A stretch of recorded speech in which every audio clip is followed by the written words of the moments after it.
Hi everyone. Good day, my colleague and module leader. My name is Ayi Hari, and today we're going to be talking about the case study on supply chain. And our topic was brought from Bowen. The question is, there have been problems with supply chain within the industries that provide parts and services to the aerospace industry. Some of these problems have been a result of holding reduced stocks of expensive items resulting in failure with delivery dates. Who should be held responsible here, and how does this get fixed? How do you balance holding costs with delay costs? Aerospace companies are flying to meet are failing, to meet delivery requirements for new planes. The industry is growing more slowly than it might, and there is a long backlog on delivery. This may cause a reduction in the size of the industry, but also clear the way for new entrants equals risk. And that's question of our case study. We have to now look at the introduction, which I'm taking, and the context of this research is both qualitative and quantitative in us asking and making a context to why and how, you know, the rules of this the aerospace industries, and then we critically looked at all of this research to come up with a conclusion.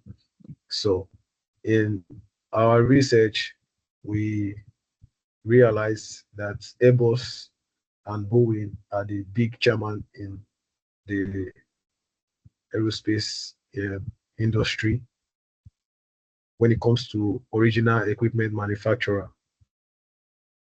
And Boeing happened to be the leading one as we researched and discovered until now in recent time when they have been going through their delivery crisis and long backlogs. This has resulted to, you know, Airbus and other entrants come into the game.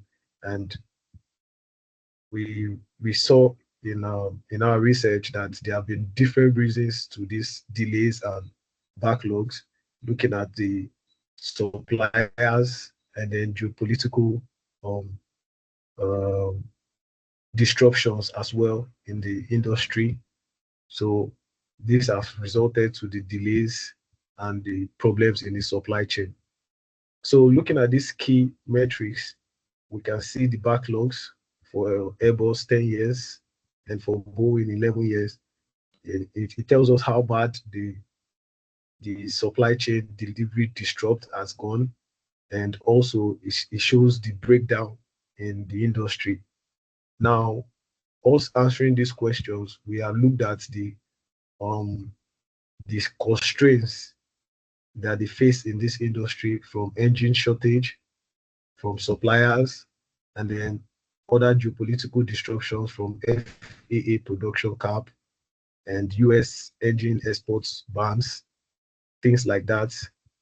All of this is what we looked at in this case study to answer the question of why and how the supply chain disruption in the aerospace industry will be fixed. And we came up with our conclusion, which will be discussed in this presentation.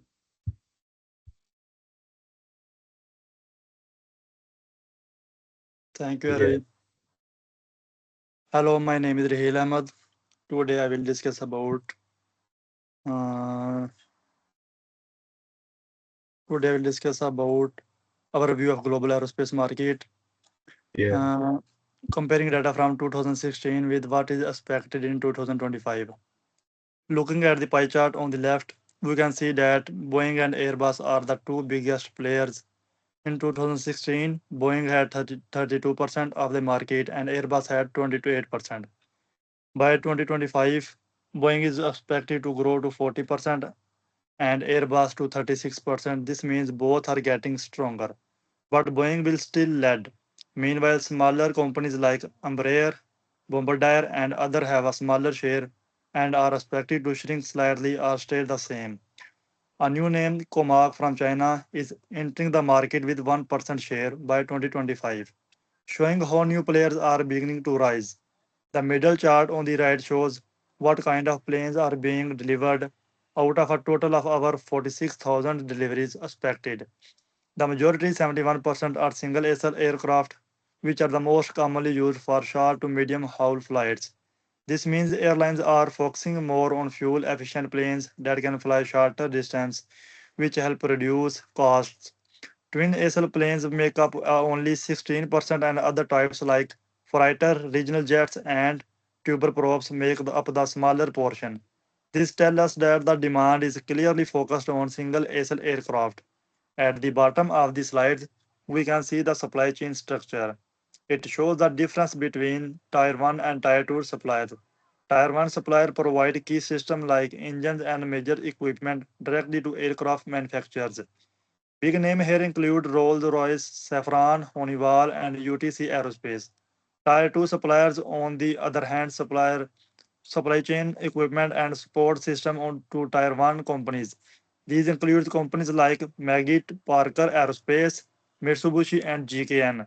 This highlights how complex the aerospace supply chain is. Many companies are involved, and any disruption at one level can affect the entire system. So overall, this slide help us understand the market share shifts, the type of aircraft in demand, and how the supply network is structured in the aerospace industry. And second one slide is Airbus and Boeing have performed in terms of commercial aircraft production and order over time.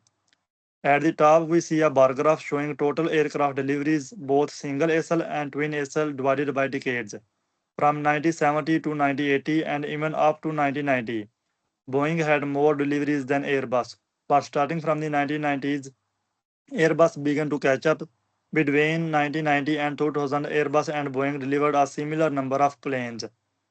After 2010, both companies saw big increase in deliveries, but Airbus slightly led in the 2010-2020 period. This shows that Airbus has become a strong competitor to Boeing in recent years. In the middle graph, we see how the market share of aircraft order has changed over time. The red line shows Boeing order share, and the blue line shows Airbus. Back in the 1970s and 1980s, Boeing dominated the market with more than 80% of the total orders. Airbus was still growing and had a small share, but from the 1990s onward, Airbus started gaining ground. From around the year 2000, the order shares between the two became more balanced, and we can see them going up and down closely together. Around 2019-2020, Airbus even had a sudden spike in order share, while Boeing dropped sharply. This may be due to safety concerns and production issues Boeing faced at the time. But by 2022, both companies were competing closely again. At the bottom, we see a table comparing total aircraft deliveries from different models from both Airbus and Boeing between 1970 and 2023. The most popular aircraft is the Airbus A320 family, while over 11,000 deliveries followed closely by Boeing 737, also with over 11,700 deliveries. These numbers tell us that single aisle jets are highly demanded, mainly from short to medium routes. Twin aisle models like the A3030, A330, A350, and Boeing 777 and 787 also show high numbers, but not as much as single aisle jets. Thank you. I would like to call my other fellows. We'll come and discuss about our parts. Hello, I'm Muhammad Shanif Anikra. My student ID is 2302767. I'm going to present my slide. It's mapping the aerospace supply chain. It describes, due to its global dispersion layer structure and high level of specialization, the aircraft supply chain is particularly susceptible to disruption. We have discussed about three major points: tire structure overview, second is critical components affected, third one is just-in-time vulnerabilities. Let's describe tire structure overview. It contains 3 points. First one is OEMs, original equipment manufacturers, Boeing, Airbus, final assembly and integration. Then second, Tier 1 suppliers, it's deliver major system, fuselage, Spirit Aero System, engines, CFM, Pratt and Whitney, landing gear, Safran, avionics. Then third, Tier 2 by 3 suppliers provide critical subcomponents such as fasteners, sensors, hydraulic system, and composites. The critical components affected it is engines. Ongoing delays from CFM and PNW are slowing slowing delivery of A320neo and 737 MAX families.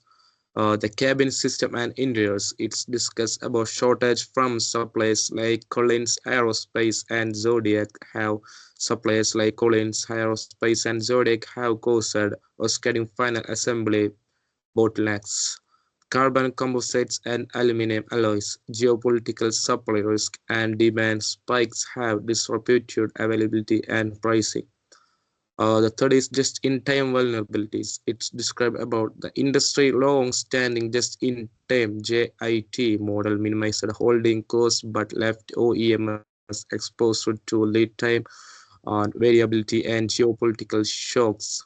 Unlike the automotive sector, recovery in aerospace is slower due to the need for FAA and ESA certifications on every part and process. OEMs rarely stock spares, hence any Tier 2 delay often result in entire aircraft grounding or resulting. It's shown the picture is shown the chart in below the civil aircraft supply chain structure. Then I am going to the next root causes of delay. We have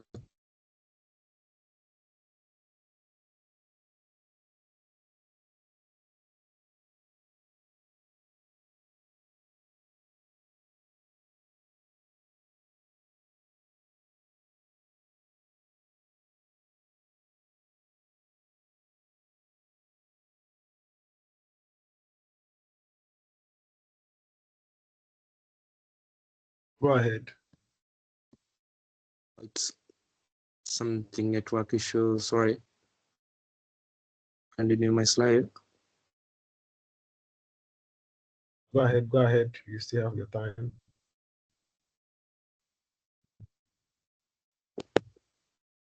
Go ahead.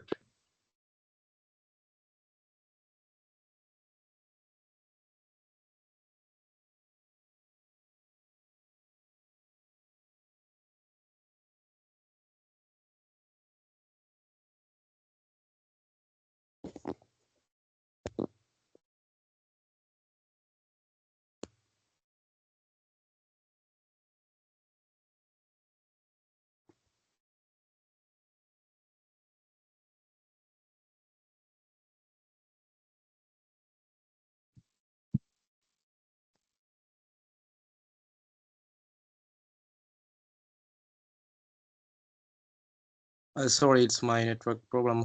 Continue. The third point is Airbus, Pratt and Whitney engine supply delays forced A320neo delivery postponements, leading to customers' dissatisfaction and deferred revenue. But we have overall reliance on just-in-time JIT post-COVID is the aerospace industry commitment to JIT inventory systems, especially post-2008, left OEMs exposed during the COVID-19 pandemics. It demands recovery 2021-2023 clash with suppliers' inability to ramp and production in short notice. The second one is geopolitical labor and transport constraints. The wait in Ukraine disrupted the supply of aerospace-grade titanium, while rising tensions in the South China Sea impacted sea freight reliability. Simultaneously, labor shortage, particularly in skilled machine and inspection roles, have delayed production in plants across the US and Europe. Thank you. I'm concluding my words. My next slide is present my colleague. Thank you.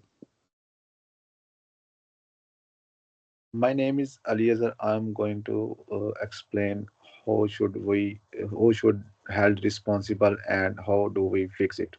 The aerospace supply chain is facing serious problems, and it's not just one group fault. Everyone shares some responsibility. Tier 1 and Tier 2 suppliers try to cut costs by keeping very low inventories. They followed lean models that worked in stable time but failed during disruptions.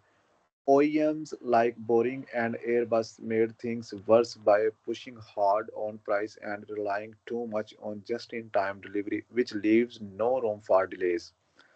They also didn't invest enough in making their supply chain stronger. Supply chain manager did not even do not good job for forecasting or building safety buffers, and they couldn't see what was happening in the lower levels of the supply chain. Even regulators and industry bodies played a role because some of their standard and stock policies slowed things down. I mean, but while many are to blame, it's really up to OEMs and tier one suppliers to take the lead into fix like this mess. So how would or how do we fix it? First, the industry need a dual focus strategy. One, to balance efficiency with resilience. Companies should keep critical part in stock at key locations and not rely on just one suppliers or one region. Reshoring or bringing production back closer to home is also important for key components. Secondly, OEMs need to share the risk with their supplier instead of just demanding performance. They should co-invest in supplier capacity and use contracts that reward quick, flexible responses and penalize delays. The third one, better forecasting and digital tools are needed. AI can help predict demand more accurately, and tools like digital twins can give real time insight into the supply chain. Finally, companies should, uh, finally, the com-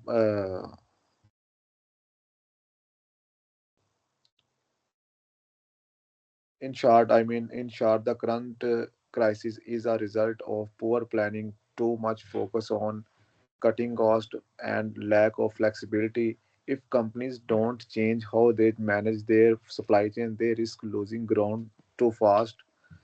More flexible competitors like Comac and Embraer. Next slide, please. Yeah, conclusion. To sum it up all, the aerospace supply chain crisis is the result of several problems coming together, like bad planning, weak operations, and unfair contracts. Big companies like Boeing and Airbus are now under heavy pressure. They are struggling with huge backlogs, missed delivery deadline, and the risk of losing market share to newer, faster competitors like Comac and Embraer. One of the main issues is the overuse of the just-in-time model, which works well when everything runs smoothly but falls apart during disruptions. Companies also didn't invest enough in building supplier capacity or making their global source more stable. Even though many players are involved, the responsibility to fix this lies mostly with the OEMs. They need to take the lead by improving how the supply chain is managed, supporting smaller suppliers, and improving visibility across all levels of the chain. The old way of thinking, focusing only on efficiency and cutting cost, is no longer enough. Now, the cost of delays and disruption is much higher than the cost of simply holding some extra inventory. That means resilience must come first. To make the aerospace supply chain stronger for the future, companies need to take real action. This includes using digital tools like dashboard to track supply in real time, farming risk, sharing partnerships where OEMs help suppliers grow, and working with the regulators to create suppliers policies that will support safely stock and flexibility. If these changes are made, the industry will be much better positioned to handle future disruptions and stay competitive. Thank you very much. And it's the end of our